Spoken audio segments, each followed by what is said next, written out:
The Civil War Battle Series, the Battle of Resaca. William Tecumseh Sherman waited expectantly to hear that his accomplished young protege, James B. McPherson, had successfully gotten astride the railroad at Resaca and cut off the Confederate line of retreat. Hours went by with no word from McPherson. What was Mac doing in Snake Creek Gap?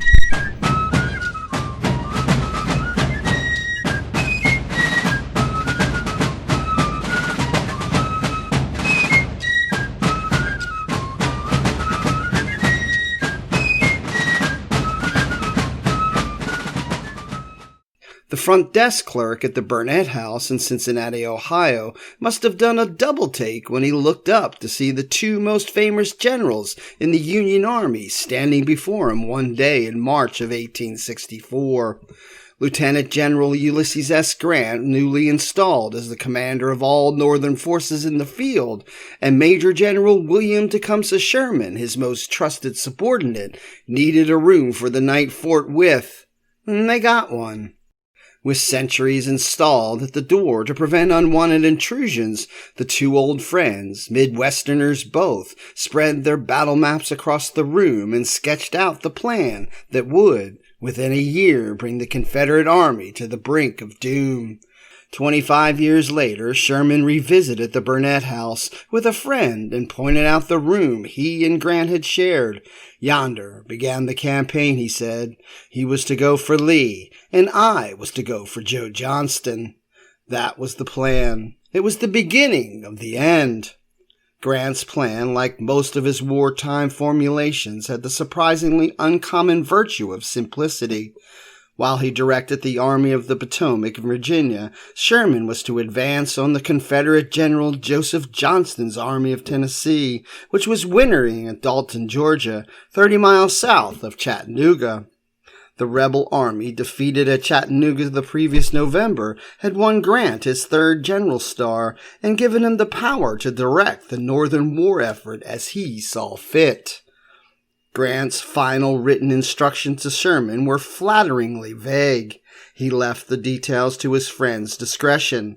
Sherman was to move against Johnston's army, to break it up, and to go into the interior of the enemy's country as far as he could, inflicting all the damage he could upon their war resources. Sherman was more direct. I am going to know Joseph Johnston and to do as much damage to the resources of the enemy as possible.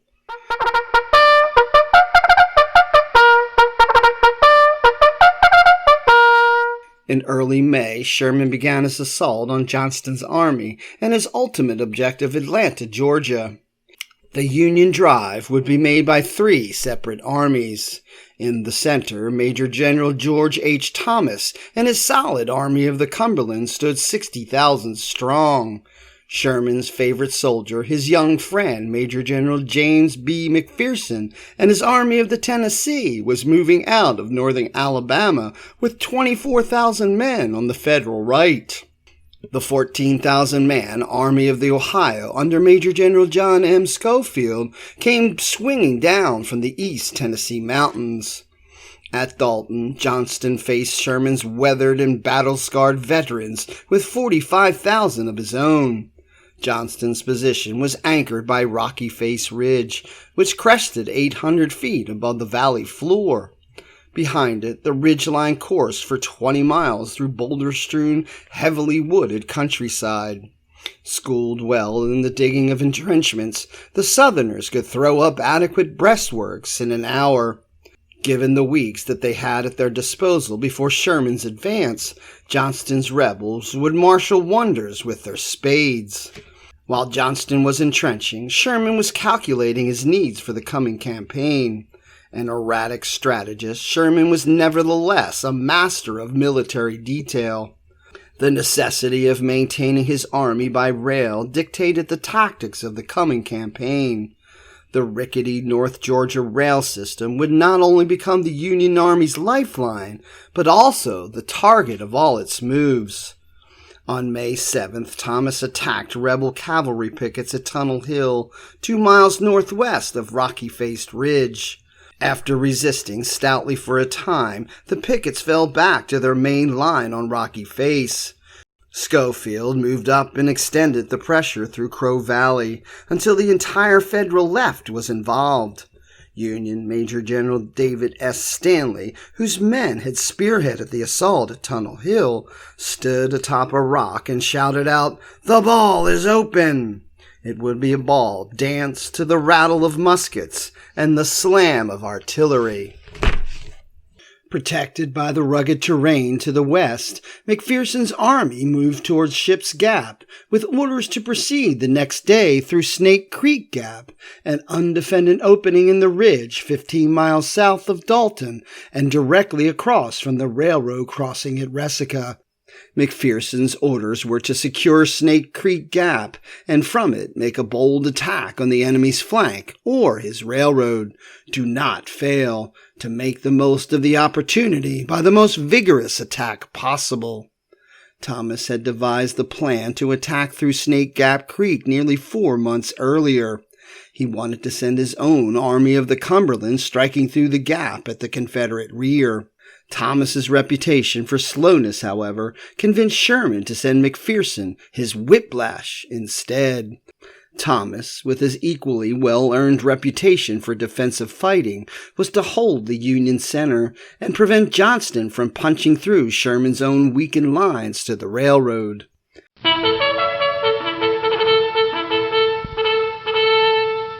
In retrospect, the Federal lines across the valley from Rocky Face Ridge were nearly as impregnable as Rocky Face itself, and probably could have been held by a much smaller force. True, the strike for the Confederate rear required speed and initiative. It also required, at least in the mind of its commanders, more men than Sherman sent. Schofield later wrote, Thomas's position in the front of Rocky Face Ridge was virtually as unassailable as that of Johnston's behind it. He felt that half of Sherman's infantry could have been ample for the demonstration in front of Dalton. The other half could have been sent through Snake Creek Gap to strike the enemy rear. Of the 100,000 troops he commanded, Sherman sent 24,000. McPherson moved through Snake Creek Gap and approached Resaca from the west. He brushed aside Confederate cavalry in the area and moved into the more open country near the Oostenaula River and the roads into Resaca, which lay on the north bank of the Oostenaula at its junction with the Conestoga River. Johnston's vital rail link at Resaca supplied his army at Dalton and Rocky Face. While he got word on the night of May 9th that McPherson had cleared the gap and was moving on Resaca, Sherman slammed his fist on the table at his headquarters and exclaimed, "I've got Joe Johnston dead." He was premature by nearly a year.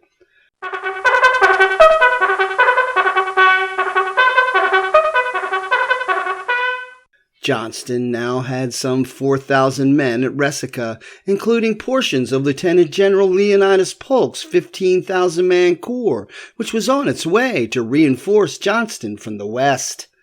McPherson climbed atop a tree stump beside the Resaca road and viewed the rebel defenses.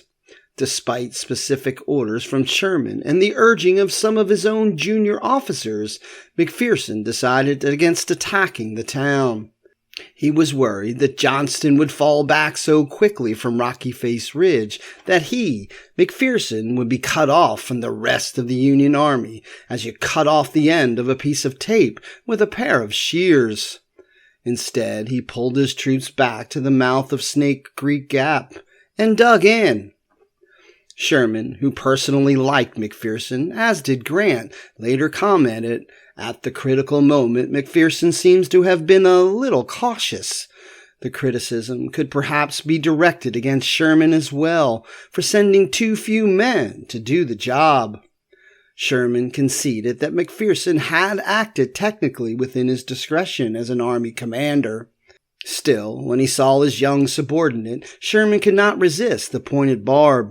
"Well, Mac, you've missed the opportunity of a lifetime."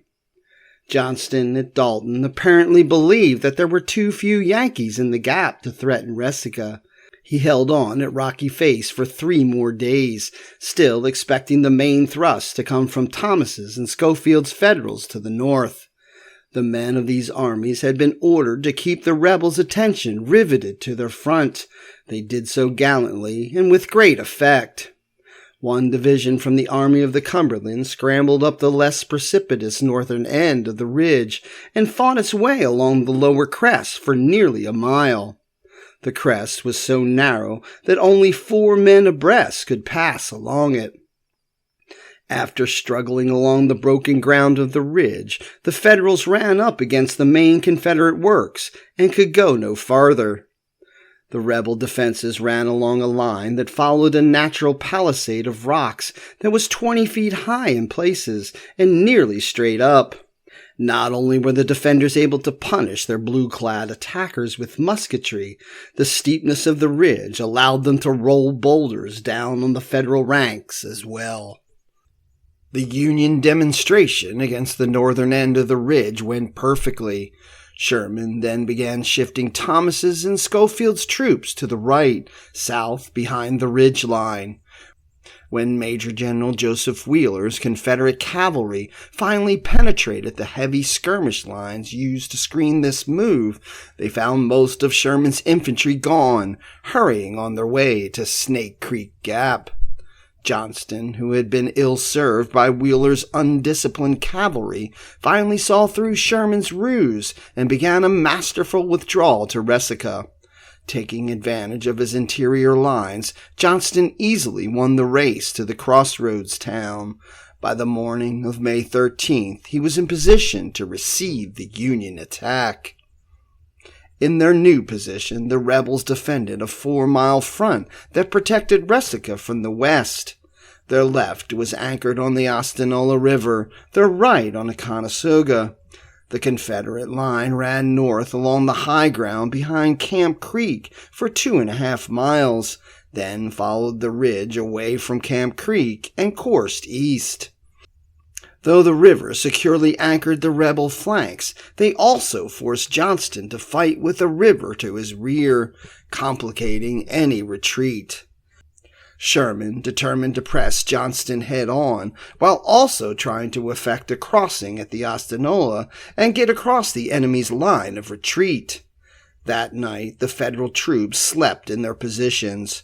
On Schofield's front, artillerymen, exhausted from dragging their guns across country, slept by their guns. Infantrymen rolled into their blankets. Pre-battle tensions brought troubled dreams to the sleepers. One man near the 19th Ohio Battery cried out in his sleep and fired his rifle. Men all along the line reached for their weapons and fumbled with their equipment. Nervously, they waited for dawn.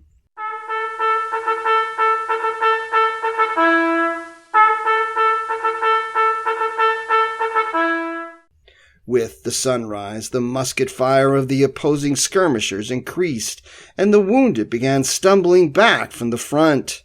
Units moved forward and deployed for the attack. Sherman had decided to hit Johnston at a bend in the Confederate works. Here, Camp Creek forked and coursed northwest from the rebel trenches. The valley floor was nearly flat and several hundred yards wide. The creek bed was deep in spring runoff and in many places unfordable. The muddy banks were tangled with brush. Jagged limestone rocks made the footing treacherous. To make matters worse, the Southern defenders had an unhindered field of fire. Thomas's 14th Corps and 2 divisions of the Army of the Ohio would hit the angle on the Confederate right. Major General Oliver Howard's 4th Corps would go in on the left, after trailing the rest of the army from Dalton Schofield's left division. Major General Jacob D. Cox had slightly easier ground to cover than the right, but the prospect of charging across the valley, through the creek, and up the ridge into the rebel trenches was a fearsome undertaking. Lieutenant John A. Joyce of the 24th Kentucky Union wrote, "We charged across an open field interspersed with dead trees that flung out their ghostly arms to welcome us to the shadows of death." Brigadier General Henry P. Jedediah's division from Schofield's right had not performed well recently, and Schofield had begun considering removing him from command. His performance during this attack would result in his forced resignation. Unfortunately for his division, it came a couple days too late. Jedediah's men charged down the western slope of the valley into the boggy around the creek. Their front had not been properly reconnoitered, and the swampy ground proved nearly impassable for the infantry. Taking heavy fire from their front, as well as an enfilading fire from their right, Jedediah's men struggled through the mud. Their right had become disorganized early in the assault, and Jedediah had refused to delay his attack long enough to allow units from Major General John Palmer's 14th Corps to complete their deployment. As a consequence, Brigadier General Milo S. Haskell's brigade of Jedediah's division charged across the left of the 14th Corps, destroying both units' formations and carrying many of Palmer's men forward with them. With all hope of a cohesive attack shattered, Jedediah still refused to halt and reform. He drove his division on into the deadly valley. They made it to the creek bed, but could go no farther. Those who reached the creek bed tried to hold out as best they could. In waist-deep water and mud, they kept up what fire they could manage, but the mud and water rapidly disabled many of their rifles. Not only were they being slaughtered in appalling numbers, they were even losing the ability to fight back. Jedediah had failed to bring his artillery into action, compounding the division's problems.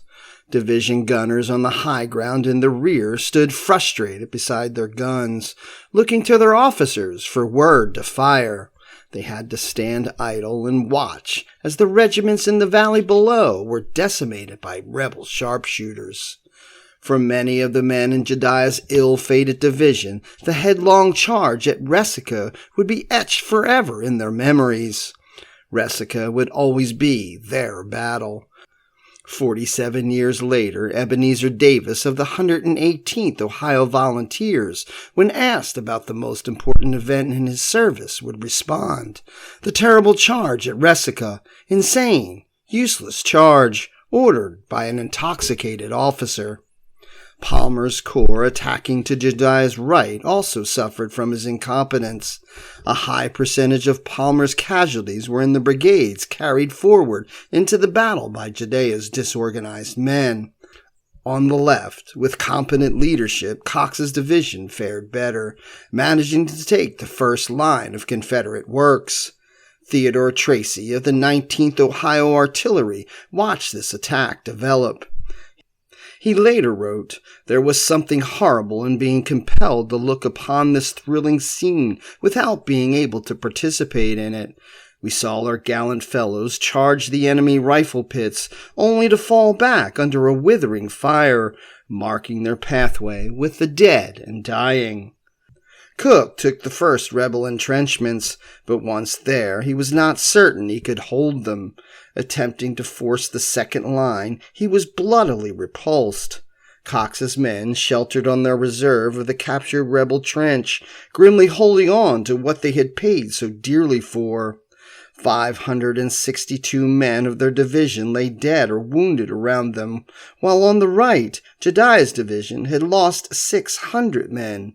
In a mere 10 minutes, the 118th Ohio lost 116 of 300 attackers.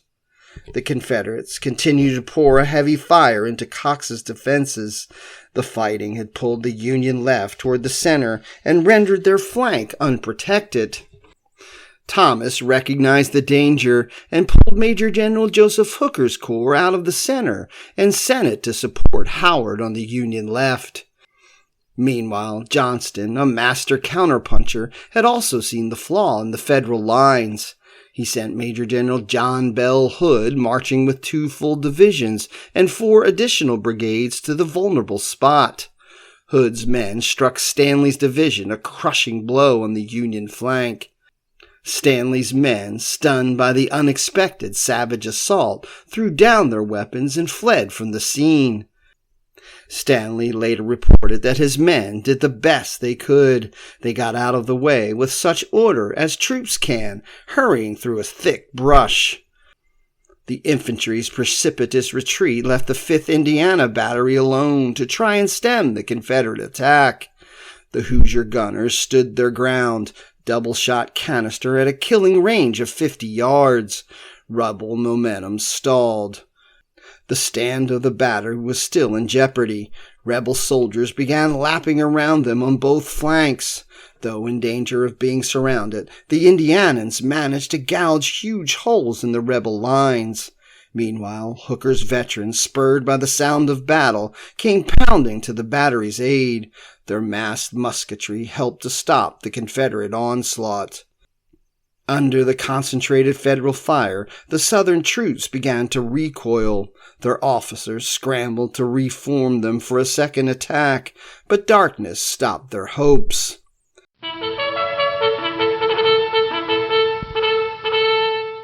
The heavy fighting of the day had slowed now to desultory picket fire. Still, Johnston thought he controlled the field, and determined to send Hood against the Federal left the next morning. Though most of the Federal casualties had fallen on the Union left, most of the Yankee success had come on their right. Heavy skirmishing by infantry and dueling by the artillery had continued all along the line. Rebel skirmishers who covered the Resaca Road where at Bridge Camp Creek showed a momentary weakness, and the Union 12th Missouri and other 15th Corps units forced their way across the bridge and dug in on a hill overlooking the railroad within reach of the Union guns. Their position now threatened Polk's advance corps on the Confederate left. McPherson, reorganizing the Union gains, hurried several more brigades of Major General John Logan's 15th Corps across the creek to establish a bridgehead against Polk.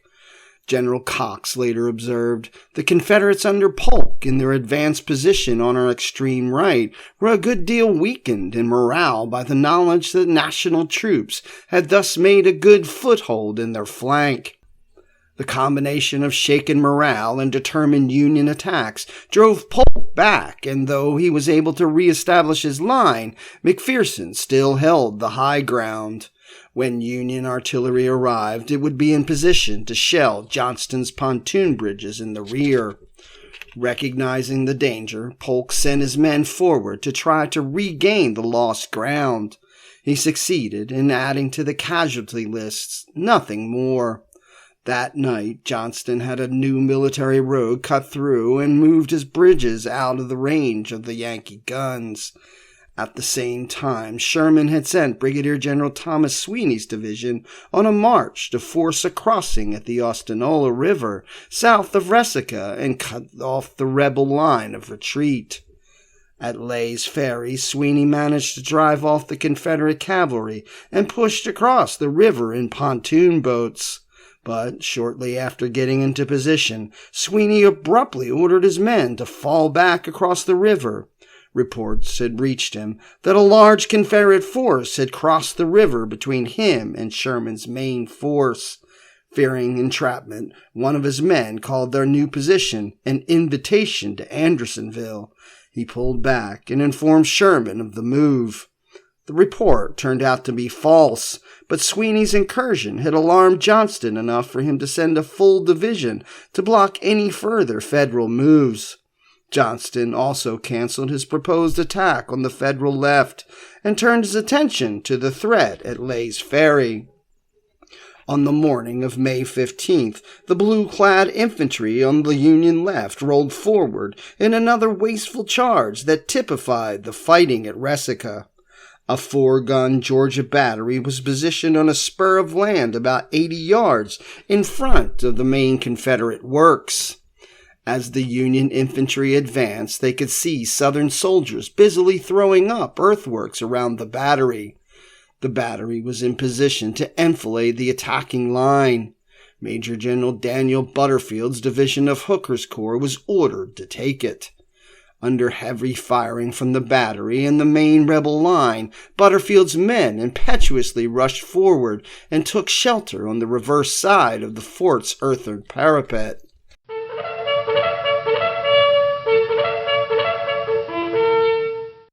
Future President Benjamin Harrison, then a colonel in the 70th Indiana, noticed the battery's infantry support breaking. With a wild yell, he led an attack over the walls into the battery. In the hand-to-hand brawl that followed, all but 5 of the battery's gunners were killed, wounded, or captured. It was the only success of the attack. Fire from the main rebel line soon forced the Yankees out of the fort, leaving the guns under fire in no man's land. That night, under cover of total darkness, the Hoosiers tore down the fort's walls and dragged the guns back into their own lines with ropes. While the heavy fighting on the Union left was getting underway, Sherman sent the skittish Sweeney back across the Osceola. This time he stayed put. Sherman reinforced him with a division of cavalry, and together the Union force was able to drive off counterattacking rebels under Major General W.H.T. Walker, who had arrived too late to prevent the Yankees from consolidating their beachhead. Realizing that the Federal position on his left flank again threatened the railroad, Johnston that night began retreating from Resaca. Covering the 3 pontoon bridges in the rear with cornstalks to muffle the sound of his artillery wheels, he pulled his army out of the line and began retreating southward toward Atlanta. Rebel pickets kept up a distracting fire to cover the retreat. Dawn of May 16th found the Federals facing abandoned works.